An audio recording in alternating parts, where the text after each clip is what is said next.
नमस्कार मंडळी, मी शोभा तुम्हा सर्वांच्या अगदी मनापासून स्वागत करते माझ्या एका नवीन ब्लॉगमध्ये. तर कशा आहात सगळेजण? श्री स्वामी समर्थ. तर आता काय आखाड महिना तर संपत आलेला आहे. चला म्हणलं मुलांसाठी आज मस्त असं साध्या सोप्या पद्धतीत कापण्या बनवूया आणि तुमच्याबरोबर पण शेअर करूया.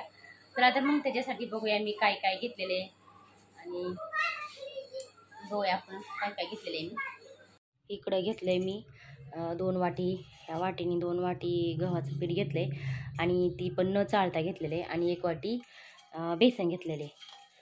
तर आणि इकडे घेतलेले मी गूळ आणि हे घेतलेली खसखस, वेलदोडा आणि इकडे घेतलेली बडीशोप आणि इकडे घेतलेले पाणी. तर आपल्याला हे गूळ ह्याच्यामध्ये पातेल्यामध्ये विरघळून घ्यायचं आहे पाण्यामध्ये.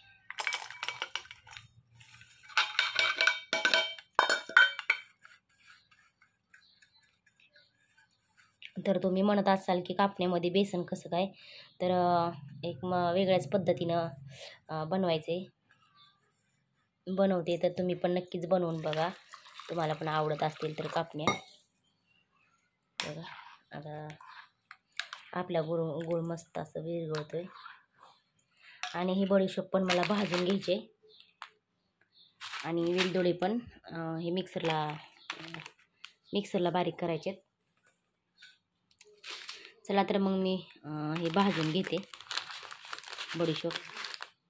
एका आगळ्या वेगळ्या पद्धतीनं, साध्या सोप्या पद्धतीनं माझं मस्त असं गावाकडल्या पद्धतीत कापण्या बनवायचं चालू आहे. तुम्ही पण नक्कीच बनवून बघा माझ्या पद्धतीने, एकदम खुसखुशीत.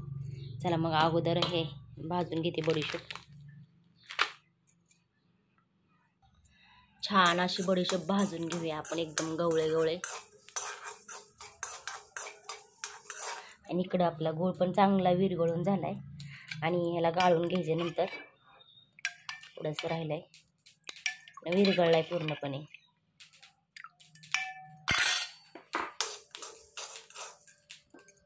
हे बघा छान अशी आपली बडीशोप भाजलेली आहे. चला मग आता मी बारीक करून घेते मिक्सरला आणि विलायची आणि बडीशोप दोन्ही मिक्स. बघा आपलं मस्त आता बारीक करून झालेलं आहे बडीशोप आणि वेलदोडे. चला मग टाकून घेऊया आणि एका वाटीत मी हे पाणी आपलं गुळाचं गाळून घ्यायचंय.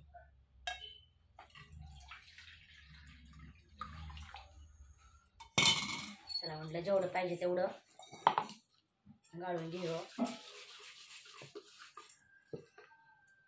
आणि तुम्ही म्हणत असाल की कापण्यामध्ये बेसन पीठ कसं काय, तर एका आगळ्या वेगळ्या पद्धतीनं, तर तुम्ही पण नक्कीच करून बघा, खूप छान असं होतंय. एकदम टेस्टी आपल्या कापण्या होत्यात. चला तर मग जेवढं लागेल एवढं असं मळून घेऊया. तर सुरुवातीला एवढी वाटी सगळी टाकून घेते मी.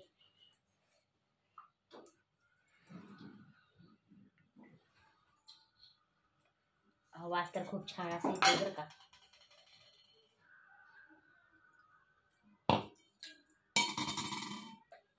जसं लागलं असं थोडं थोडंसं.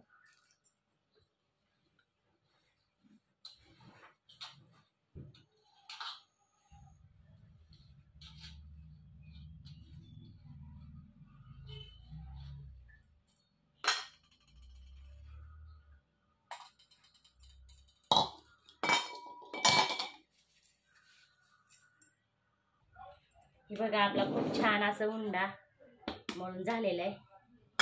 एक 10 मिनिटं फक्त आपण भिजत ठेवूया. खूप छान असा आपला उंडा मळून झालेला आहे आणि आता याला एक 10 मिनिटं ठेवूया आपण, नंतर बनवायला घेऊया. चला तर मग खूप छान असं आपला उंडा भिजलेला आहे आणि 10 मिनिटं पण झालेले. चला आपण बनवून घेऊया. कढई पण ठेवूया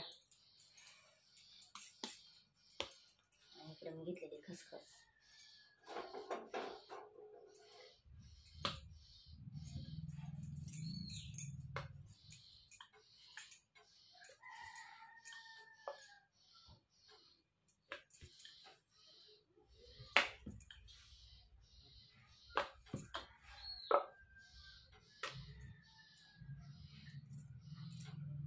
हे बघा खूप छान असं आपलं लाटून झालेलं आहे. आता आपण हे खसखस टाकून घेऊया.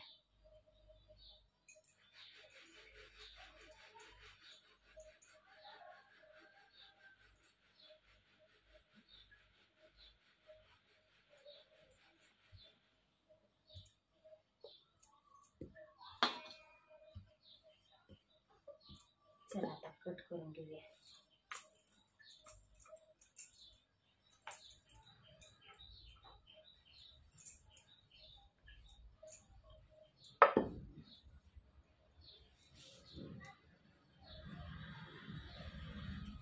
आणि थोडंसं लांबूनच कट करणार आहे, लांब लांब, कारण मोठ्या मोठ्याच ठेवणार आहे.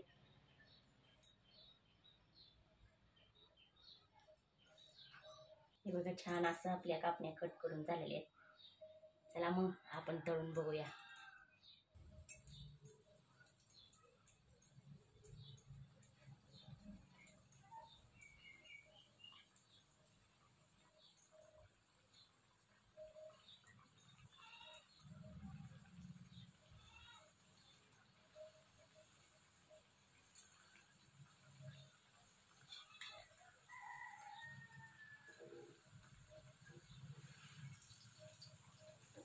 छान असं तळायला आहेत आपल्या कापण्या.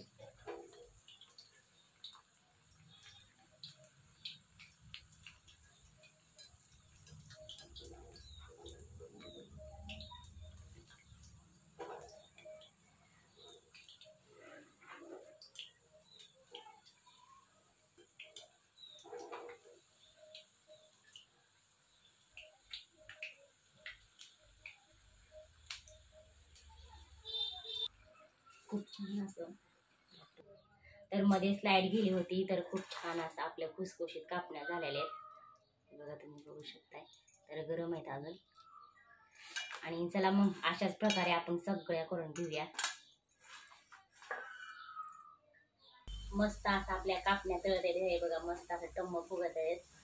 आणि मग अशी काय झालेलं तर हे घर आपले मोठे मोठे झालेले, तर आता मी छोटे कट करून घेतले. ते बघा तुम्ही बघू शकताय, आणि मी छोटे छोटे कट करून घेतलेले. आता हे पहिले झालेले मोठे मोठे झाले, आणि वास तर खूप छान असं येतोय. तर तुम्ही पण नक्कीच ट्राय करून बघा. आणि एकदम साध्या सोप्या गावाकडल्या पद्धतीत आपली खुसखुशीत कापणी. आणि आता तर आकाड संपत आलेलं आहे ना, आता चाललंय माझं बनवायचं. चला असं द्या, म्हणलं बनवून बघावं एकंदर. आणि तुम्ही पण असंच माझ्यासारखं प्रयत्न ट्राय करून बघा.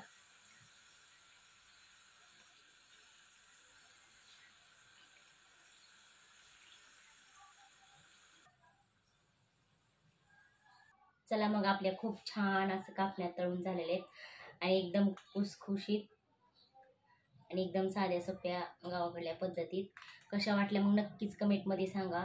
लाईक शेअर सबस्क्राईबर करायला विसरू नका. परत भेटूया एका नवीन आणि छानशा व्हिडिओमध्ये. तोपर्यंत बाय बाय.